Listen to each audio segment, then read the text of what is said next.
É mais um prazer estar aqui com vocês hoje para falar hoje sobre a temática de ação de uso capião, que vocês vão verificar que não é uma ação difícil, né, do ponto de vista de construção de uma petição em si, porém ela é uma ação que normalmente ela causa muito transtorno ao advogado se ela não é muito bem preparada na sua fase pré-ajuizamento, né? É uma ação que requer muito cuidado do advogado no seu trato com o cliente.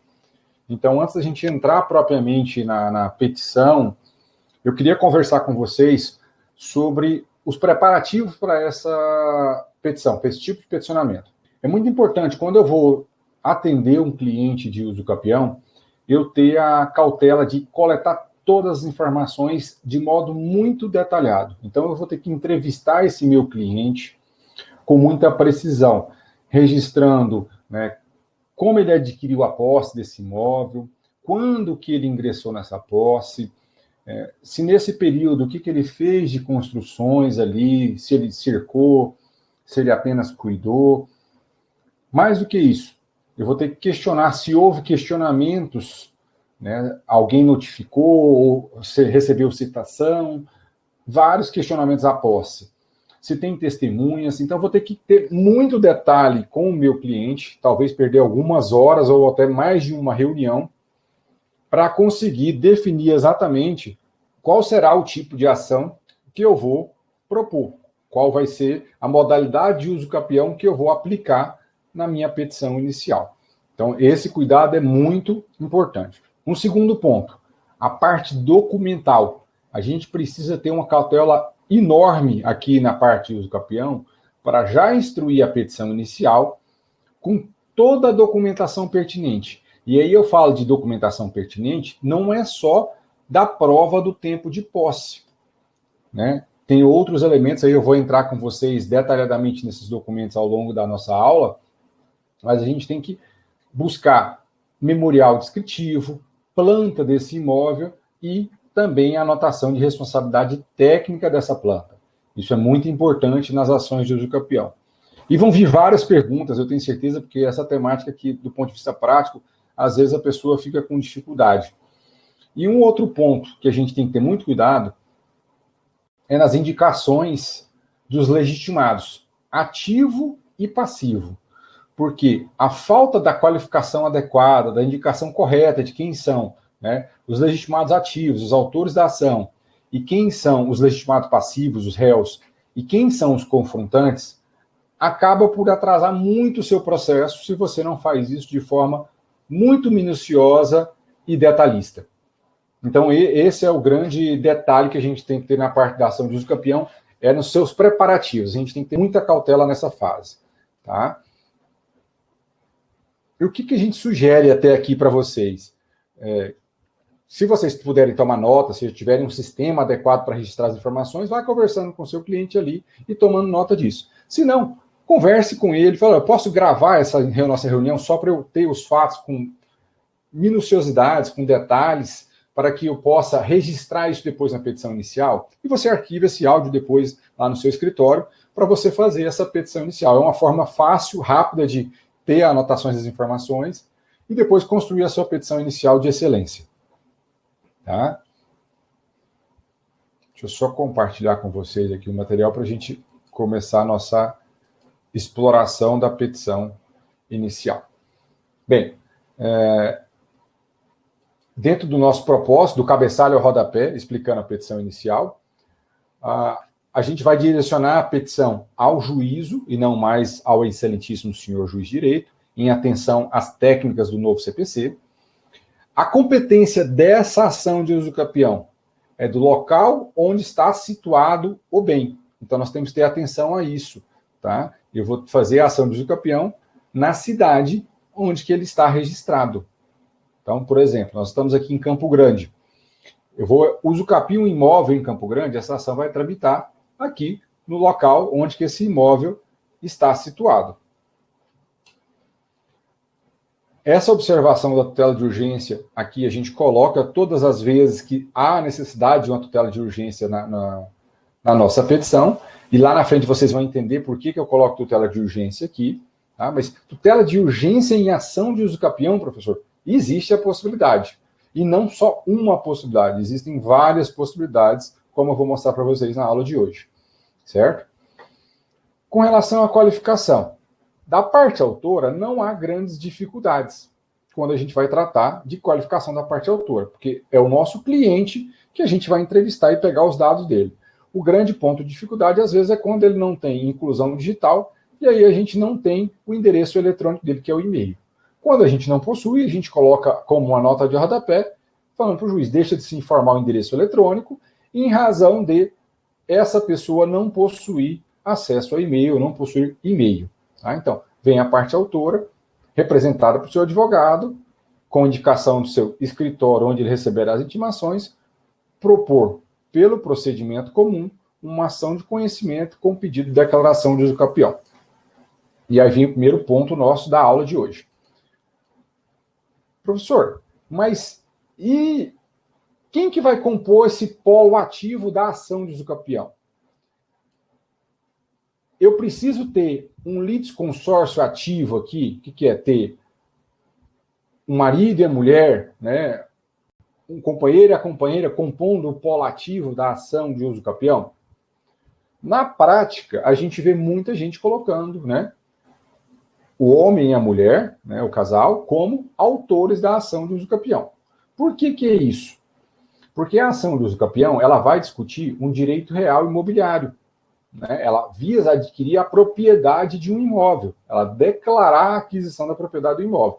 Então, o Código de Processo Civil ele fala que nas ações em que eu vou discutir direito real imobiliário, eu preciso da autorização do meu cônjuge para propor a ação. Agora, atenção, isso não significa que eu tenha que formar aqui um litisconsórcio ativo, necessário. Tá? Por que que eu falo isso que não precisa? A doutrina majoritária, se vocês procurarem, ela fala que não pode existir um litisconsórcio ativo necessário, porque isso inviabiliza, causa óbice o acesso à justiça. Por exemplo, se eu estou num período que eu estou discutindo com a minha esposa o fim do matrimônio, ainda não nos separamos, né, e eu quero entrar com a ação de uso capião desse lote. Eu sou obrigado a necessariamente só entrar com a ação quando ela quiser? Não pode ser assim, tá? O que eu preciso ter é a outorga uxória, é assim chamada a autorização marital, né, nesse sentido que eu preciso para a ação de uso capião. Ah, mas e se ela não quiser me dar essa autorização para eu entrar com a ação de uso capião? Aí eu vou ter que entrar com a ação judicial para suprir essa outorga uxória.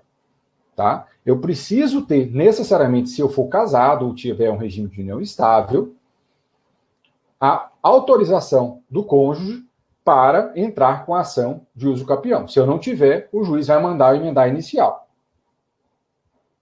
Tá? Se eu tiver a concordância, a forma mais fácil, obviamente, é fazer com que os dois integrem o polo ativo da ação, colocando os dois aqui no polo ativo. Mas eu posso colocar um ou outro, né, do casal, e anexa à minha petição, eu fazer uma autorização com a assinatura dela, de preferência reconhecendo-se firma dessa assinatura, que ela concorda com a propositura da ação. Tá? Eu não preciso figurar aqui no polo ativo, né, o casal, só para vocês entenderem, né, e quebrarem o mito que existe sobre a obrigatoriedade de litisconsórcio ativo na ação de uso capião. E a gente fala em propor pelo procedimento comum. E aí vem uma grande diferença do CPC de 2015 para o CPC de 1973. Antes do CPC vigente, hoje, a gente tinha um rito especial da ação de uso capião. Ele tinha uma regulamentação própria no Código de Processo Civil. Com o Código de 2015, acabou-se essa regulamentação de um rito especial de uso capião, tá? E todo, né, uso capião passou a ser regido pelo procedimento comum, com algumas pitadas particulares que eu vou citar para vocês, mas segue todo o rito do procedimento comum que a gente já viu aqui, né? Eu vou ter audiência de conciliação, vou ter audiência de instrução, normalmente, tá? Então, do 318 seguintes. É uma ação de conhecimento com pedido de declaração de usucapião. E eu explico para vocês aqui por que a gente fala em declarar a ação de usucapião. A usucapião, ela não é adquirida com a sentença. Isso fica muito claro. Então, a aquisição da propriedade não é a sentença. A sentença meramente vai declarar que eu reuni aqueles requisitos, mas a usucapião é adquirida, o bem é adquirido, quando eu reúno todos os requisitos necessários. A sentença, na verdade, só vai declarar com efeitos retroativos no tempo, vai voltar no tempo, para reconhecer essa usucapião e eu ter uma segurança jurídica e registrar isso em cartório. Mas a usucapião é adquirida quando eu implemento os requisitos no plano concreto, no mundo dos fatos. Né? A sentença só vai meramente declarar que ocorreu essa situação. Em desfavor de quem que eu vou propor a ação? Em desfavor da proprietária registral do imóvel objeto da ação de usucapião. E aí vem um outro grande problema que a gente tem normalmente nas ações de usucapião. Como identificar? Porque normalmente, quando eu vou usucapiar um bem, é porque ou aquele proprietário faleceu, ou ele desapareceu. É muito raro você fazer um usucapião de alguém que é muito presente. Então, são matrículas normalmente antigas. Então, você tem que investigar. Existe aí um trabalho muito meticuloso do advogado de investigação, de busca de informações de quem é esse proprietário. Na matrícula do imóvel vai constar o nome do proprietário e, às vezes, ele consta os dados ali. Quando o imóvel é muito antigo, a matrícula é muito antiga, ela traz pouquíssimos dados sobre aquele proprietário registral. Às vezes, ele não traz nem o estado civil, infelizmente. Né? As matrículas muito antigas têm essas falhas de informação. Então, você vai ter que ter essa perspicácia de fazer buscas para localizar esse endereço dessa proprietária registral. Você, primeiro, pegou os dados, vai buscar nos sistemas do judiciário, você, como advogado, tem acesso aos mecanismos de busca do próprio judiciário, ali na consulta de processo, vai fazer tentativas de localização de eventuais ações já movidas pelo proprietário ou contra esse proprietário, para identificar essa situação ali. Ele pode ter falecido, pode ter um inventário. Né? Então, isso aqui é um ponto muito importante. A gente precisa ter o conhecimento das ações que existem em andamento contra esse proprietário. É muito importante essa situação, para efeito de legitimidade passiva. Então, eu vou olhar aqui na legitimidade passiva. Se esse proprietário na matrícula consta como casado, por quê? Diferentemente lá do polo ativo, que eu não tenho um litisconsórcio ativo necessário, aqui, quando há o casamento ou há a união estável, e a união estável ela é pública, conhecida, eu tenho que necessariamente que citar ambos. Então, eu tenho que colocar aqui o proprietário e sua, né, esposa, ou a proprietária e seu esposo, seu cônjuge. Então, eu vou ter que colocar os dois. Há um litisconsórcio passivo necessário nessa ação de usucapião. Isso por disposição expressa do próprio Código de Processo Civil. Ah, professor, mas e se esse proprietário já morreu? Como é que eu vou trabalhar com essa situação do proprietário que já morreu? Esse é um ponto que muita gente tem dificuldade, né, e a gente precisa esclarecer a vocês aqui como trabalhar com essa legitimidade passiva aqui. Tá? Eu tendo pessoa física, para esclarecer a primeira coisa, né? E nessa matrícula do imóvel, quando eu pegar uma matrícula e lá estiver estiver registrado um compromisso de compra e venda do imóvel, eu tenho que colocar esse promissário comprador no polo passivo da ação? Aí você vai ter que estudar o judiciário local seu para trabalhar com isso. Por que eu falo isso? Porque não existe um consenso que há a formação de litisconsórcio passivo necessário entre o proprietário registral e o promissário comprador do imóvel. Alguns juízes costumam exigir a participação do proprietário e do promissário comprador. Então, se você entrar com a ação colocando só o proprietário registral no polo passivo e na matrícula tiver registrado aquele compromisso particular de compra e venda, ele vai mandar você emendar a inicial para incluir também o promissário comprador. Mas a grande maioria dos juízes entende que, na verdade, não é necessário. Quem deve figurar no polo passivo é apenas o proprietário, certo? Mas você vai ter que investigar o seu judiciário local para melhor esclarecer essa situação. Tá? Um outro ponto de legitimidade que a gente precisa tratar aqui com vocês é com relação ao falecido. Se, por exemplo, eu fiz uma busca desse falecido no Google, nos sistemas, nos cartórios, e encontrei que essa pessoa que é proprietária, ela já não é mais viva. Ela já faleceu. Então, quem que vai ser o legitimado passivo dessa ação de uso capião? Isso é um ponto importante para a gente evitar, primeiro, nulidades processuais, segundo, atraso de processo. Então, a regra geral vai ser o quê? Se a pessoa faleceu e deixou bens, o polo passivo vai ser composto pelo espólio de José de Tal, que é o proprietário do imóvel, representado por quem? Se tiver inventário aberto, vai ser o espólio representado pelo inventariante.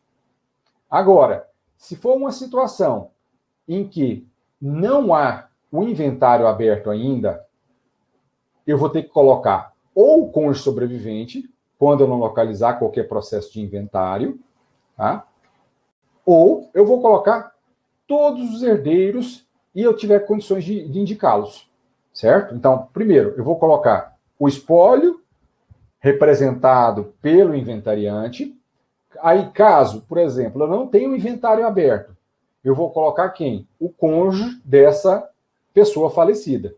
É o cônjuge supérstite, sobrevivente, e que vai figurar como legitimado passivo. Mas tem uma situação em que pode acontecer do inventário ter finalizado, já ter feito a partilha de bens. Com a partilha de bens, a legitimidade passa a ser dos herdeiros. Então, eu vou ter que indicar todos os herdeiros aqui no polo passivo da ação. E aí vai dar muito trabalho para você. Você vai ter que pesquisar o inventário, e lá atrás, se for um processo físico, você vai ter que desarquivar esse processo e tentar, né, identificar todos eles e citá-los nesse processo. Então, acaba atrasando muito a sua ação de uso capião, essa situação concreta em que o proprietário registral está falecido. Tá? Uma outra situação muito problemática na ação de uso capião é quando eu tenho a propriedade do imóvel vinculada à pessoa jurídica. E aí eu preciso também ter muito cuidado com isso. Então, vamos supor que uma empresa loteadora é proprietária daquele imóvel e eu tenho que colocar ela no polo passivo. Como regra geral, eu vou colocar a empresa, citando na sede dela que está ali constando no cadastro do CNPJ na Receita Federal, sem problema nenhum. Não preciso nem indicar o nome da pessoa física, que é o sócio. Pela teoria da aparência, a correspondência entregue na sede da empresa presume-se válida, cabendo aí o proprietário da empresa, né, o sócio administrador da empresa, alegar eventual nulidade com demonstração do prejuízo que aquela pessoa que recebeu não tem poderes para receber a citação, certo? Mas tem situações especiais da pessoa jurídica em que eu vou ter que colocar os sócios da pessoa jurídica no polo passivo. É no caso, por exemplo, que essa pessoa jurídica já foi extinta e já foi partilhado os seus bens. Então, aquela empresa está liquidada. A gente consultando o site da Receita Federal para consulta de CNPJ, a gente vai verificar lá que lá a empresa está extinta por liquidação voluntária. Quando ocorrer essa situação, eu vou ter que colocar no polo passivo não mais a pessoa jurídica. Eu vou ter que colocar os sócios. O raciocínio aqui é muito parecido com o inventário finalizado. Tá? Então, nesse caso concreto, eu também teria que colocar dentro do polo passivo os sócios dessa empresa que representariam ali, né, na ação do uso capião, certo? Voltando, né, mais uma vez ao tópico da gratuidade da justiça, para reforçar, diante da notícia que eu trouxe para vocês lá no nosso grupo do Telegram, vocês viram lá um despacho da Justiça do Trabalho, mandando comprovar toda a situação, e algumas perguntas que me surgiram também ao longo, né, da semana passada. A gente até esclareceu alguns pontos na nossa live de quinta, e a gente volta mais uma vez a frisar com vocês. A gratuidade da justiça, ela tem que ser trabalhada concretamente aqui, né, no corpo da minha petição. Concretamente eu falo, demonstrando a renda familiar dessa pessoa e as despesas que ela possui para a sua sobrevivência. A conjugação desses dois elementos é que vai lhe permitir a concessão da gratuidade da justiça, certo? Então, tem que ter muito cuidado nisso aqui. E mais, eu tenho que instruir a minha petição inicial com todos os documentos necessários que comprovem essa situação que eu alego aqui, tá? Então, não deixem de declinar concretamente por que vocês fazem jus. E não percam tempo do seu cliente com emendas que atrasam o seu processo. E já vamos direto para a estrutura da petição propriamente dita. Vejam que aqui a gente fugiu um pouquinho do padrão do que é as aulas anteriores. Lá as aulas a gente separava fundamento fático e depois, num outro capítulo da petição, a gente falava em fundamento jurídico. Aqui a gente coloca numa coisa só, para vocês entenderem como a ação de uso campeão é uma ação simples. Ela não é uma ação complexa. Tá? E como a gente falou que o Silvio, na prática, ele quer construir algo artesanal, com mais qualidade, e fugindo da lógica daqueles modelões tradicionais, a gente construiu isso para vocês em tópicos para ficar mais fácil. Vou até tirar essa marcação de parágrafo aqui para ficar melhor a visualização. Tá? Então, o que a gente fez? A estrutura que a gente segue. Primeiro, a gente fala do imóvel usucapiendo e a respectiva confrontação. Tá? Depois, a gente vem e fala da posse exercida pela parte autora. Em seguida, a gente fala dos requisitos legais. Tudo dentro do mesmo capítulo. Vocês vão ver que a ação de usucapião é simples nesse sentido. Mas eu vou detalhar para vocês aqui, para vocês, na prática, não terem erros, né, e evitarem um atraso indevido da ação.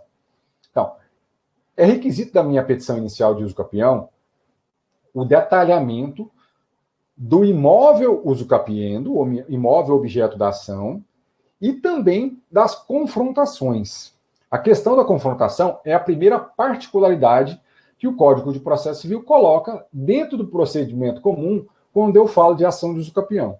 Se eu tenho procedimento comum, sem qualquer regra excepcional, como tinha antigamente na ação de usucapião no CPC de 73, a particularidade vem aqui, que necessariamente eu tenho que citar os confrontantes ou confinantes, assim chamado pela doutrina também, confrontantes ou confinantes. E aqui eu vou tentar descrever o imóvel objeto da ação com muitos detalhes, colocando nome da rua, número, quadra, lote, bairro, a cidade. E a quadra e o lote são essenciais. Às vezes eu não tenho o número da casa, mas a quadra e o lote são essenciais, porque eles são definidos no município, normalmente por quadra e lote. Certo?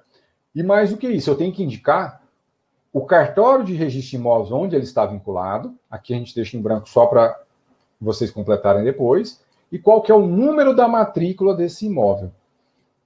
E aí, já organizando sistematicamente a nossa petição, a gente coloca aqui vide anexo 2, porque nesse anexo 2 nós estamos colacionando a matrícula do imóvel objeto da ação. Professor, mas e se esse imóvel não tem matrícula? Porque pode acontecer de ter imóvel objeto de ação de usucapião e não tem matrícula. E esse assunto, inclusive, já foi enfrentado pelo STJ. Eu posso entrar com ação de usucapião de um imóvel que não tem matrícula? Pode, sem qualquer problema. Certo? Tem gente que defende o seguinte, olha, como não tem matrícula, esse bem é de domínio do poder público, ele não é um bem particular. Então, se é um bem público, ele não seria usucapivo, mas não é isso que rege, tá? Se ele não tem matrícula, eu posso entrar com ação, tá? E aí cabe ao Estado, ao município, se for o caso, à União, manifestarem no processo que aquilo ali é um bem público. Mas, como regra geral, é perfeitamente possível essa ação de usucapião. Só que aí eu vou ter que fazer um outro detalhamento aqui. Eu vou ter que falar, olha, juiz, este imóvel ele não possui matrícula aberta no cartório, mas possui apenas uma transcrição. Né? Os livros de registro antigos, eles não tinham essas matrículas. Eram uns livros grandes mesmo, literalmente livros gigantescos, que eram feitas anotações manuais, em que os registradores faziam a anotação da transcrição. Então, às vezes, você vai pedir a cópia da matrícula no cartório, ou a certidão da matrícula, não tem. E aí o cartorário vai te dar uma certidão da transcrição desse imóvel. Tá? Também serve para eu fazer a descrição aqui. Mas eu vou ter que explicar isso concretamente para o juiz. Olha, que ele não tem matrícula, ele tem apenas a transcrição. Ou pode acontecer, por exemplo, né, que aquele loteamento ainda não tem as matrículas individualizadas, mas eu já ocupo o lote. Então, eu vou ter que citar, ó, esse lote ele está dentro da matrícula mãe, daquela quadra total. Eu vou ter que explicar isso aqui para o juiz na minha petição inicial, certo? E eu também vou ter que explicar quais são os limites e confrontações desse imóvel objeto a uso campeão. E aí eu vou fazer isso pautado no quê? Na matrícula do imóvel. Se vocês pegaram a matrícula do imóvel, ela tem a descrição do imóvel, objeto a uso campeão, e tem quais são os imóveis confrontantes. Eu vou ter que pegar isso na planta e no memorial descritivo, porque pode haver divergência entre o que está na matrícula e o que é de fato no local. Eu vou citar um caso concreto que a gente trabalhou para vocês entenderem. Na matrícula do imóvel, estava previsto que ele fazia confrontações com 3 outros lotes. Tá? Essa era a regra que estava prevista na matrícula. Porém, faticamente, a população abriu uma rua onde que era para ser uma quadra. Então, ao invés de ser o lote confrontante de 3 outros lotes, né, de um lado, do outro e dos fundos, ele só confrontava 2, porque o do lado direito ele estava confrontando com aquela rua aberta pela população. Então, para isso que serve a planta e o memorial descritivo que a gente tem que apresentar. Tá? Então, eu tenho que apresentar isso. E eu vou descrever o quê? Pela frente, o imóvel está confrontando com quem? Com a rua tal. Então, eu vou descrever qual que é a rua que confronta com esse imóvel. Lado direito do imóvel, com quem que ele confronta? Eu vou indicar o imóvel, certo? Eu vou ter que ter a descrição detalhada desse imóvel, lote, assim como eu fiz com o meu imóvel, lote, quadra, com a frente para a rua tal. Vou dizer qual que é a matrícula imobiliária desse imóvel, se ele tiver, e se não tiver, eu também tenho cuidado de descrever detalhadamente que ele não tem matrícula, e vou descrever também quem que é o proprietário desse imóvel, tá? De modo muito detalhado. E se casado for, eu descrever também o cônjuge, caso ele seja possível identificar. Se, por exemplo, aqui, né, eu coloquei aqui, e não tem, está só constando na matrícula do imóvel que ele é casado, mas eu não consegui localizar esse cônjuge, eu vou colocar e seu cônjuge aqui na nossa petição. Certo? Basta colocar isso, e seria suficiente. E aí, na diligência do oficial de justiça, ele citaria ambos para também, né, tomarem conhecimento da ação do uso campeão. Do mesmo modo que aqui, no polo passivo, eu tenho que colocar o proprietário, se ele for casado, o casal, nos confrontantes eu também tenho que colocar o casal também, porque é uma ação que versa sobre direito real imobiliário. Tá? E aí eu vou fazer isso do mesmo modo para todos os lados. Lado esquerdo, lado a parte dos fundos. Pode ser que do lado esquerdo eu tenha vários lotes. Então eu vou ter que ter a descrição de acordo com minha planta e meu memorial descritivo, descrevendo o imóvel e a propriedade registral desse imóvel. Professor, essa é uma dúvida muito recorrente. Eu preciso colocar o possuidor desse lote confrontante? Essa é uma exigência legal? Se a gente for pegar o Código de Processo Civil, ele fala que, na verdade, você vai citar os confrontantes. Né? Ele não vai falar para você que tem que citar os possuidores dos lotes confrontantes. Ele não fala isso para vocês. Ele não tem essa previsão. Então, eu preciso necessariamente colocar esse possuidor? Normalmente, eu não coloco. Tá? Só para ficar claro para vocês. Por quê? Isso atrasa muito a sua ação do campeão. Vai atrasar muito. Porque citando o proprietário já não é fácil. E ainda tem que citar o proprietário e o possuidor desse lote vai dificultar muito. Né? Então, a gente não precisa ter esse excesso de cautela aqui, senão a gente vai perder muito tempo da nossa ação. E vocês que estão atuando na prática sabem como a ação do campeão é uma ação simples, mas que demora muito no judiciário. Então, a gente precisa ter otimização do seu trabalho. E mais, mas eu estou preocupado com nulidade. O STJ já decidiu, vocês, né, depois a gente pode trazer esses julgados para vocês, tem jurisprudência recente, que para anular um processo por falta de citação de um confinante, por exemplo, um possuidor que se diz prejudicado, ele teria que demonstrar o prejuízo. Porque a lógica de participação do confinante no processo Não é para ele ser réu e contestar a posse do autor. Não é essa a finalidade do confrontante. A finalidade do confrontante é preservação dos seus direitos, para verificar se os limites e confrontações ali do lote dele estão sendo respeitados. Tá? Essa é a finalidade do confrontante, e não simplesmente ser o papel de réu para contestar meritoriamente todos os fundamentos fáticos e jurídicos da minha ação. E ainda a gente coloca nesse tópico aqui, que sobre esse imóvel que eu estou buscando a uso capião, não pende sobre ele qualquer tipo de litígio possessório, conforme prova a certidão do anexo 4. Esse aqui é um documento essencial também que a gente precisa juntar nas ações de uso capião. Eu preciso pegar no cartório distribuidor da cidade onde está situado o imóvel uma certidão negativa de distribuição de ação possessória com relação a esse imóvel, certo? Para provar que não foi discutido isso. Primeiro, para provar que não está em andamento, porque na pendência de litígio possessório, eu não posso ajuizar uma ação que visa o reconhecimento do domínio.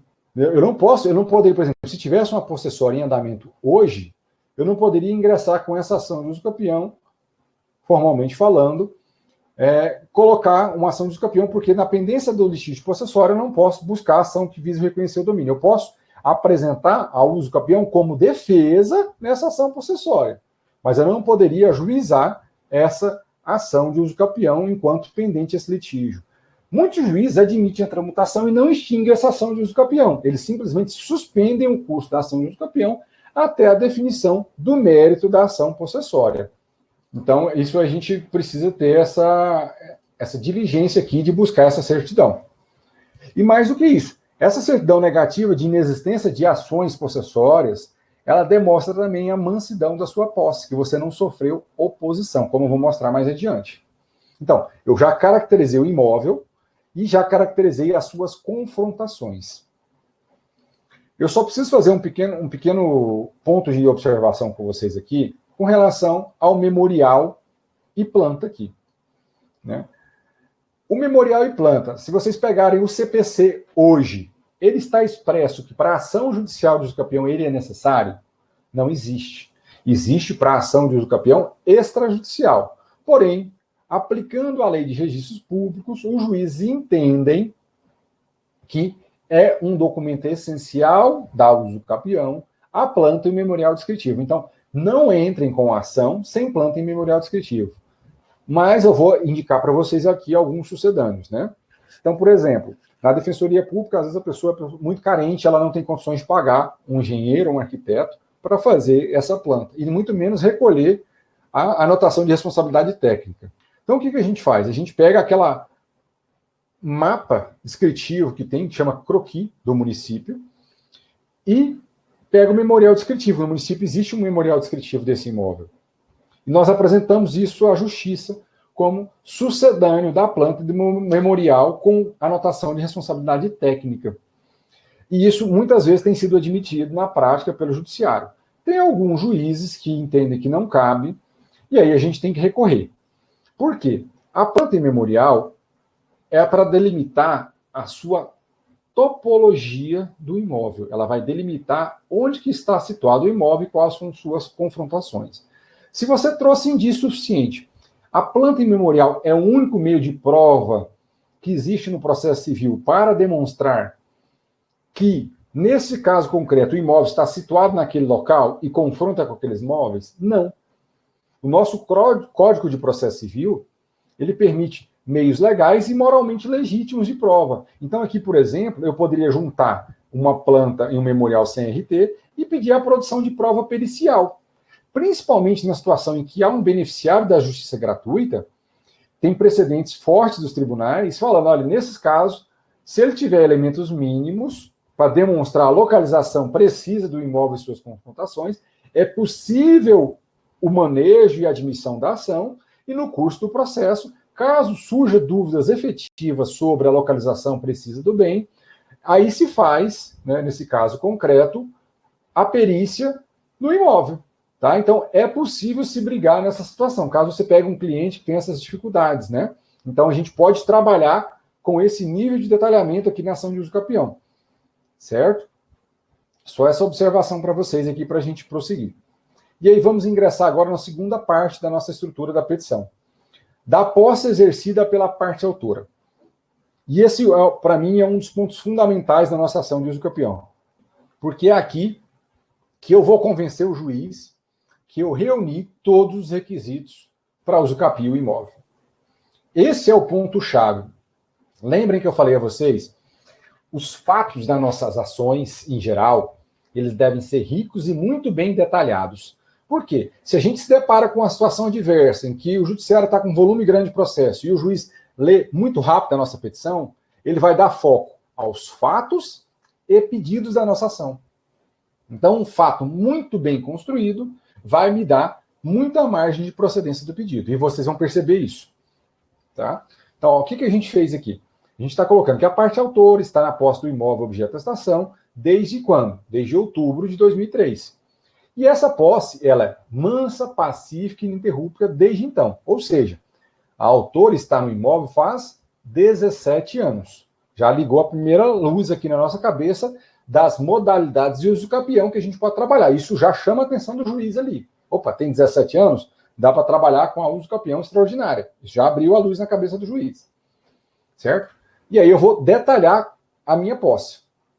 Ao entrar na posse do imóvel, este estava totalmente abandonado pelo seu proprietário, como bem provam as imagens de satélites anexas. E aí vem uma grande sacada que a gente traz aqui para vocês. Tá? Não sei se todos conhecem.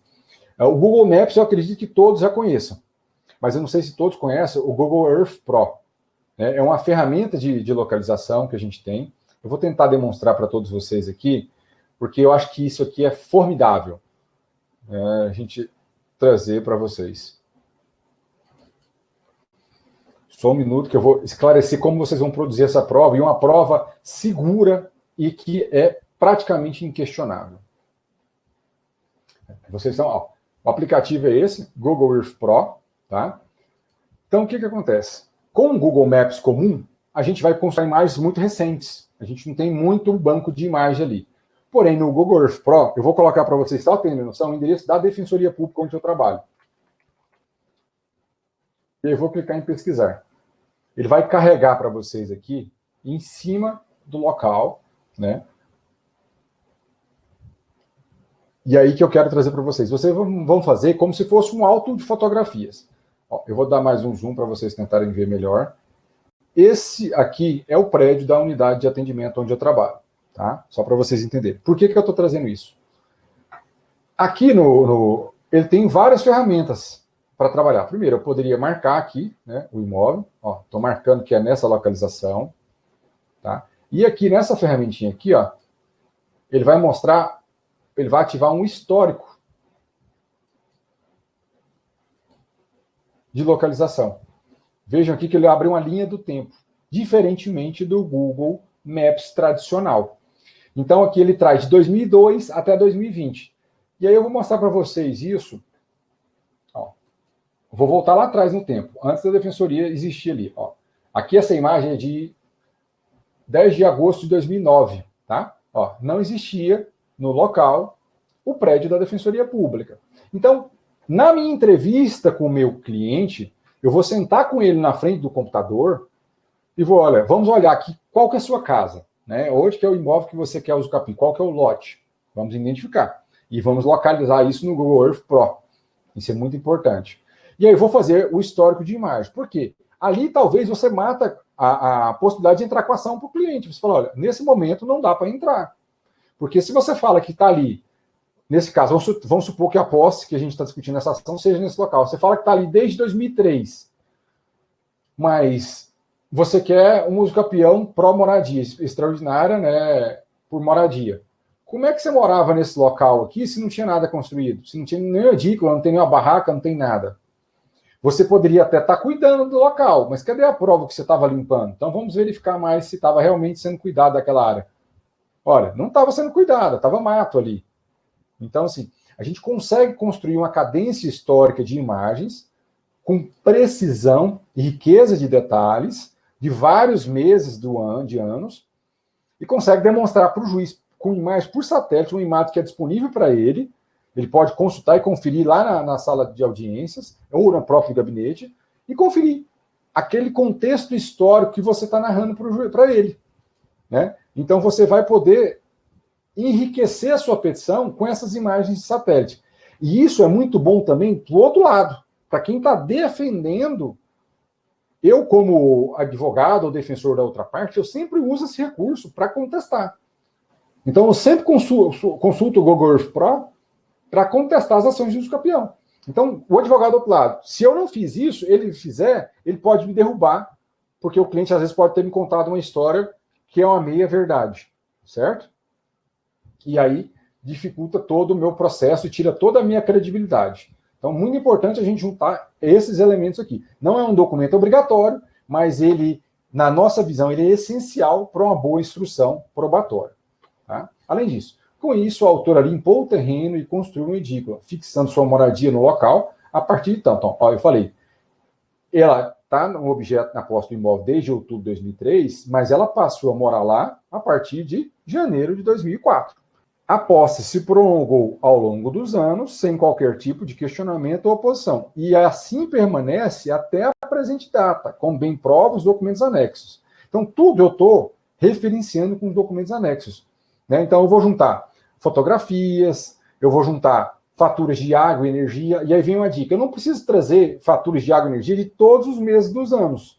Eu vou trazer pelo menos uma conta de água e luz por ano. Então, vamos supor que eu tenho uma uso campeão pautada no prazo de 10 anos. Eu vou pegar uma fatura de água e luz por ano para a gente juntar ali e instruir bem. Eu vou pegar a carnê de IPTU, aí vou enriquecer ainda mais. Diante do nascimento dos filhos da autora, a edícula inicialmente construída foi ampliada, sendo que o imóvel atualmente conta com a seguinte construção. Então, eu vou descrever qual que é a nova construção que existe lá no lote hoje. E vide anexo 8, que provam essas novas construções.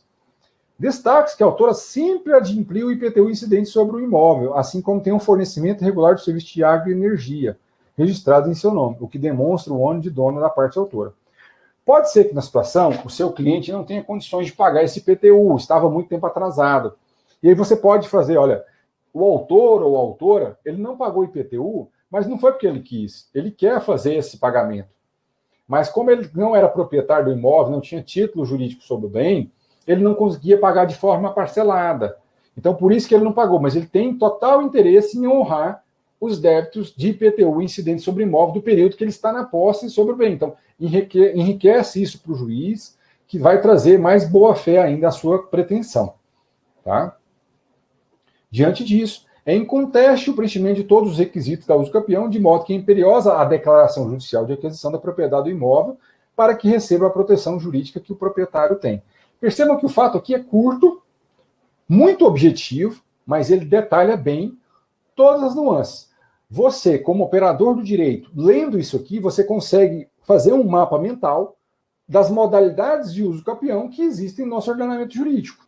O juiz precisa ler os fundamentos jurídicos para definir, lendo esses fatos aqui, a minha pretensão de uso campeão? Não precisa. Ele, com esses fatos, ele consegue matar aqui, porque eu concatenei todas as informações necessárias para ele fazer isso, certo? Mas, por respeito ao Código de Processo Civil, que fala que eu tenho que trazer fundamentos fáticos e jurídicos, a gente também tem que trazer a fundamentação jurídica, mesmo que muito curta e objetiva, tá? Então, a pretensão tem por fundamento o quê? Eu analisei lá em cima, então tem que ter muito cuidado aqui na minha ação de uso campeão. Isso é uma leitura que a gente faz da prática, tá? A gente pega muita ação concreta, porque a defensoria atua como curador especial.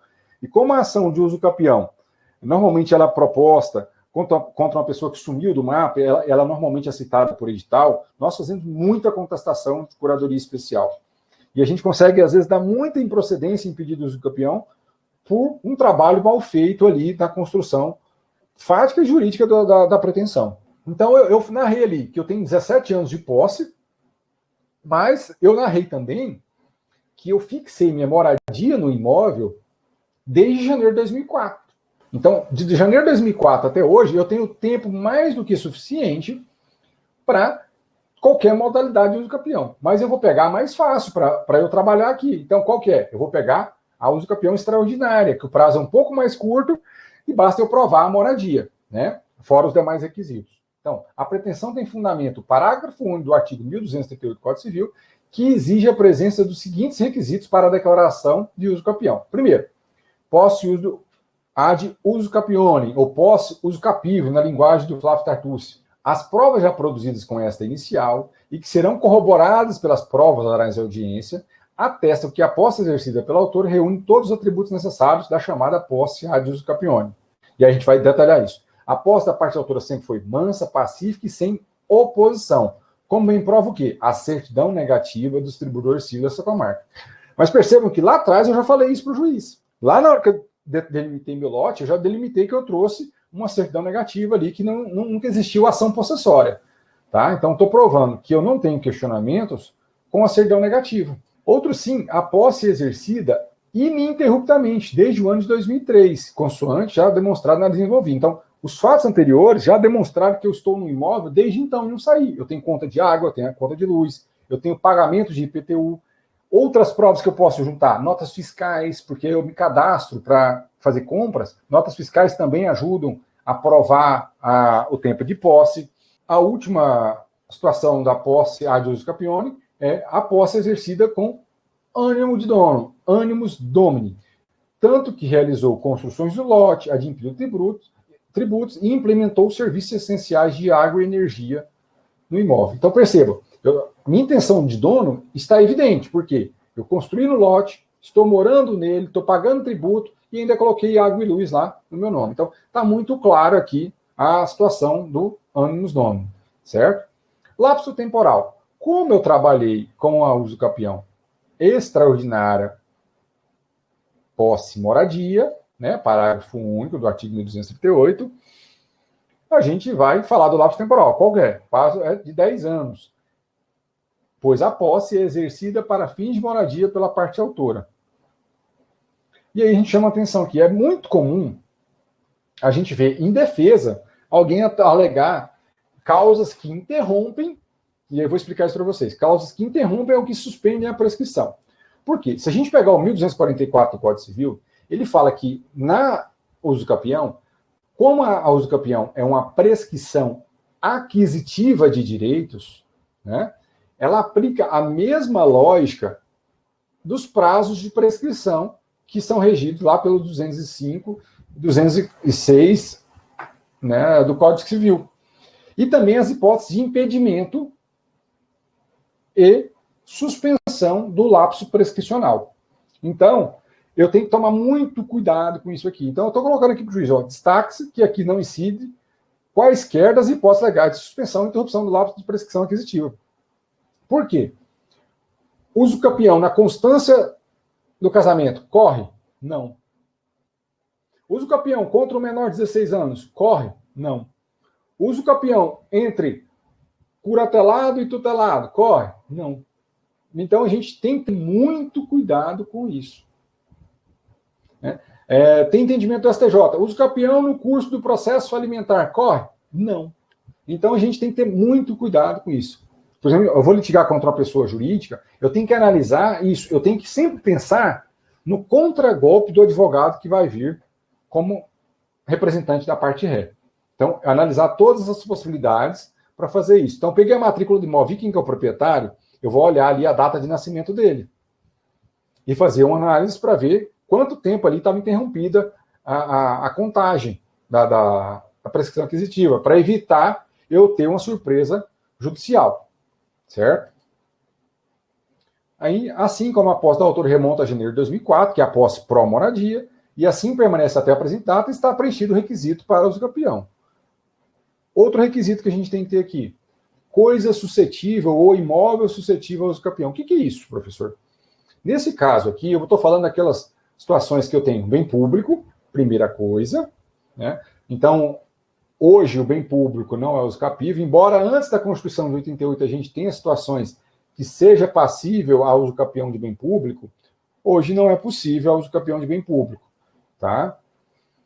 E eu depois falo para vocês só uma situação excepcional, né, que a gente tem ali na regularização fundiária, mas eu entro com vocês sobre isso, tá?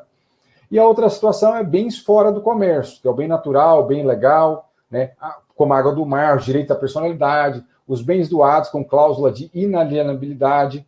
Então, isso aqui dificilmente acontece, mas a gente tem que constar que o imóvel não está sujeito a nenhuma das situações impeditivas da usucapião. E aí vem a pergunta, professor, você é doido, você está falando da usucapião extraordinária, seja ela de 15 anos, seja de 10 anos, e está falando de justo título e boa-fé?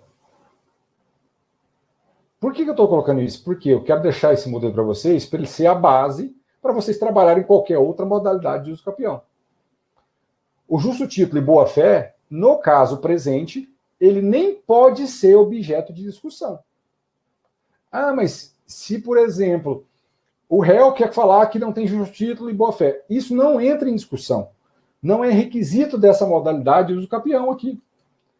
Os requisitos são apenas os superiores que eu coloquei para vocês. O justo título e boa-fé não é. Então, a presente modalidade de usucapião não demanda a comprovação de justo título e nem de boa-fé, de forma que não há necessidade de debate judicial nesse ponto. Eu só estou demonstrando para o juiz que, nesse caso concreto aqui, eu não tenho essa possibilidade de discussão de justo título e boa-fé. Então, a grosso modo, os requisitos da usucapião são esses, são simples, fáceis, só que eu tenho que me atentar aos detalhes. Eu não posso aqui me desarmar por ser uma ação simplória e fácil e fazer uma ação de qualquer jeito, sem analisar os elementos concretos do caso que me envolve.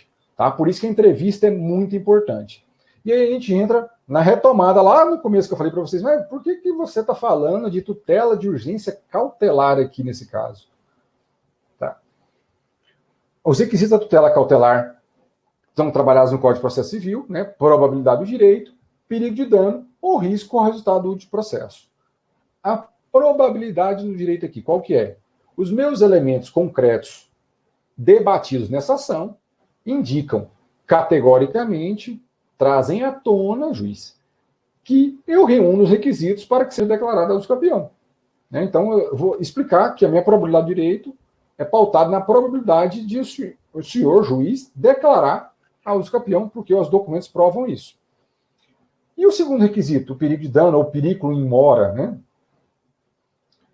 Ele advém da necessidade de assegurar o resultado útil da demanda. Por quê? Primeiro, prevenir a lesão a terceiros. Segundo, para prevenir o meu próprio interesse como autor da ação. Por que eu falo isso? Porque vocês vão entender o meu pedido lá. Eu preciso, por cautela, sempre averbar na matrícula do imóvel a distribuição da minha ação de usucapião. Então, eu entrei com a ação de usucapião, é muito importante que eu averbe a distribuição dessa ação na matrícula do imóvel. Por quê? De outro lado, eu posso ter um proprietário de má-fé, que ele venda esse bem para a terceira pessoa, e aí dificulte tudo mais do meu processo. Por mais que eu vá ganhar a ação, porque eu vou provar os requisitos da usucapião, eu vou ter mais transtorno, e eu não quero isso. Eu quero evitar prejuízo ao meu cliente. Então, eu vou já pedir como requisito da tutela de urgência isso. Olha, juiz, vamos prevenir litígios. Vamos prevenir terceiros serem lesados, vamos prevenir eu, como autor, ser lesado com a venda do bem indevida e dar conhecimento a todos. E aí a gente pede essa situação, falando que, para assegurar o resultado da demanda, prevenir direito de evitar lesão a terceiros, na medida que a falta de anotação do registro da existência dessa ação facilita a alienação do imóvel pelo proprietário registral, quando os elementos dos autos já demonstram a perda da propriedade por esse. E aí a gente traz como nota de rodapé para vocês um julgado aqui de Mato Grosso do Sul, porque nós estamos lidando com a situação de Mato Grosso do Sul, mas tem de outros tribunais também, por exemplo, o Tribunal de Minas, eu até pesquisei algumas outras. Essa decisão aqui é recentíssima, é de 30 de outubro de 2020, que admite essa modalidade de tutela cautelar na usucapião, para que, olha, merece ser concedida a tutela de urgência cautelar no caso presente, para que seja averbada na matrícula do imóvel objeto da usucapião a distribuição da presente ação. Tá? É só um poder geral de cautela do juiz para a gente evitar o desgaste do seu cliente.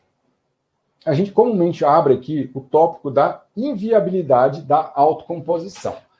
Por que a gente coloca isso? Tem muito juiz na prática, como se fala que aplica o procedimento comum, ele marca audiência de conciliação para a ação de usucapião. É um absurdo. essa designação. Por quê? Embora sob o rito do procedimento comum, a gente tem uma situação que tem a participação do poder público, a gente tem participação do Ministério Público, a gente tem confrontantes, né? Então, qual a possibilidade de composição disso? É zero. Então, embora sujeito a procedimento comum, a uso campeão demanda situações peculiares que inviabilizam a realização de composição, em especial pela necessidade de publicação digital, intimação do poder público e citação dos confrontantes do imóvel. Com isso, não é razoável a designação. Então, a gente vai pedir a dispensa da audiência para o juiz, para ganhar tempo para o seu cliente e essa ação sair rápido, certo? E aí a gente entra nos requerimentos e pedidos já. A concessão da gratuidade à justiça, fundada na declaração de consciência anexa, a dispensa da realização de audiência de conciliação, como a gente já pediu ali, diante das particularidades que envolvem a ação da declaração. E aí a gente vem falando da tutela cautelar, que concede a tutela cautelar para o fim de determinar a averbação na matrícula do imóvel, objeto de atestação, a sua distribuição, com vista a dar publicidade a terceiros da disputa judicial sobre o bem, assim para assegurar o resultado útil do processo. Ó, aí entra algumas particularidades, agora a gente falando da citação propriamente dita. Lembra que eu falei para vocês que é do procedimento comum ao uso campeão, mas ela tem algumas particularidades? A primeira é a questão dos confinantes, né? Então, eu vou ter que citar a parte requerida, e pode ser por correio, não tem problema nenhum. Se eu quiser, né, citar por oficial, posso citar por oficial? Posso, e eu justifico, coloco, olha, juiz, aqui é necessária a citação por oficial para certificar se o réu é casado ou não. Então, juiz, que cite o réu e seu cônjuge nessa diligência. Pode ser feita desse modo, certo? Segundo, eu tenho que pedir a citação dos confinantes e eventuais cônjuges. Pode ser por correio também, conforme determina o Código de Processo Civil. Eu tenho que ter a outra particularidade da uso campeão, uma citação por edital dos terceiros interessados, ausentes, incertos e desconhecidos. Essa é uma formalidade essencial da ação de uso campeão. Tá? Se eu não cumprir isso aqui, vai ter nulidade, e quando eu falo de nulidade que envolve citação, ela é uma nulidade que não vai se convalidar, então vai atrasar o seu processo, ele vai anular a partir da falta de citação, e você pode perder muito tempo aí. Eu tenho que ter também, é um requisito da uso campeão, embora do procedimento comum, a intimação dos representantes do poder público, né, da União, Estado e município, para manifestar, a participação do Ministério Público. E aqui vem um detalhe bem interessante para vocês, tá? Por exemplo, aqui em Mato Grosso do Sul, o MP tem comumente declinado das atuações nas ações de uso campeão. Ele fala, só está disputando aí interesse privado, esse imóvel é particular, direito disponível, portanto o MP não tem interesse, não vai atuar. No CPC não está expresso que o MP tem que atuar nas ações de uso campeão. Mas, como pode envolver interesse público, nós sempre pedimos a intimação, e aí cabe ao MP, por si só, declinar. Se ele falar não tem interesse de participar nesse processo, dali em diante ele não participa mais. Mas é importante você colocar isso, tá? E aí vem o protesto de provas, né? Seja definida a produção de todos os meios de prova admitida em direito, ou legal ou moralmente, em especial juntar documentos, inspeção judicial, depoimento pessoal demandado, oitivo de testemunhas e provas periciais. Vou comentar um pouquinho com vocês sobre essas questões das provas aqui, tá? A prova documental é aquilo que a gente vai instruir.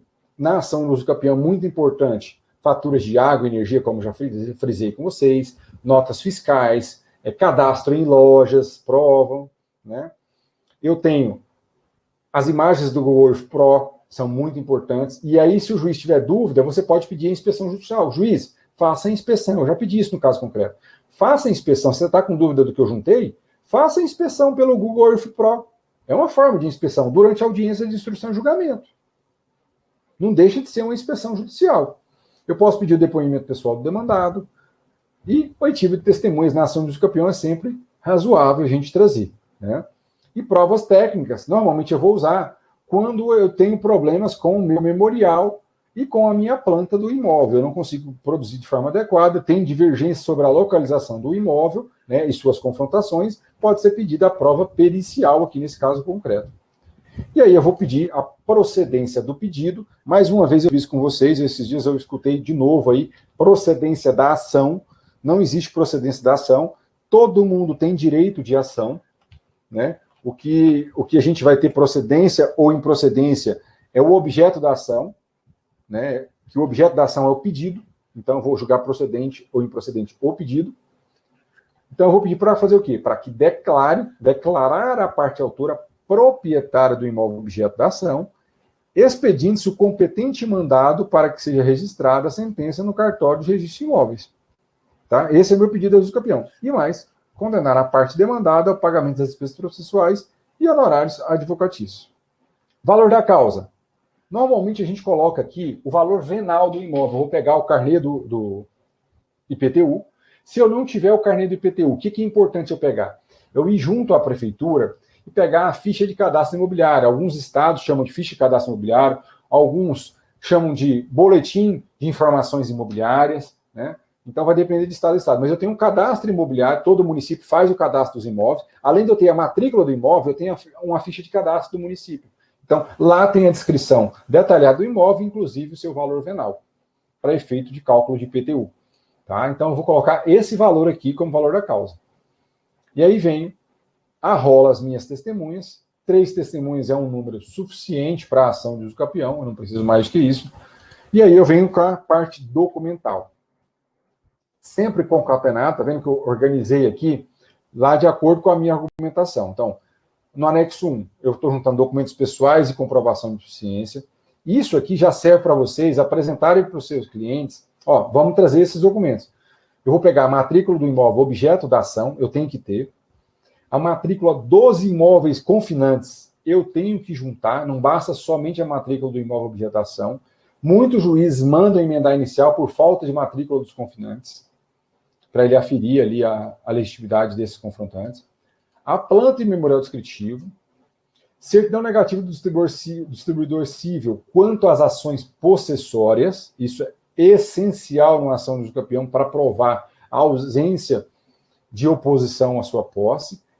Imagens do Google Earth Pro, aqui está até digitado errado, Earth Pro, Google Earth Pro, tá? Fotos antigas do imóvel para provar como é que era a construção lá no passado e mostrar isso. Comprovantes da posse, faturas de água, energia, notas fiscais, etc. Fotos atuais do imóvel para mostrar como é que o meu imóvel está hoje, para eu enriquecer cada vez mais a minha ação. E comprovantes de pagamento de IPTU. Esses documentos aqui são mais do que suficientes para a gente instruir uma ação do juiz do campeão e ter um bom êxito nessa ação. Ainda mais quando a gente consegue corroborar com as testemunhas essas informações. E aí vem uma dica para vocês aqui na prática, né? Com relação às testemunhas. Quem que eu vou indicar como testemunha aqui? Você, como advogado, para evitar o risco na demanda, é sempre importante, primeiro, quando o seu cliente trouxer os nomes das testemunhas, questionarem a vinculação de parentesco, a amizade, para a gente não sofrer uma contradita na audiência, isso é muito importante, nessa escolha das testemunhas, né? Eu vou pegar pessoas da vizinhança ali, eu não vou pegar o confrontante do imóvel para ele ser testemunha, vou pegar 2, 3 casas ao lado, mas não vou pegar também um amigo íntimo dessa pessoa, porque senão eu vou ter problemas de contradita na hora do depoimento, certo?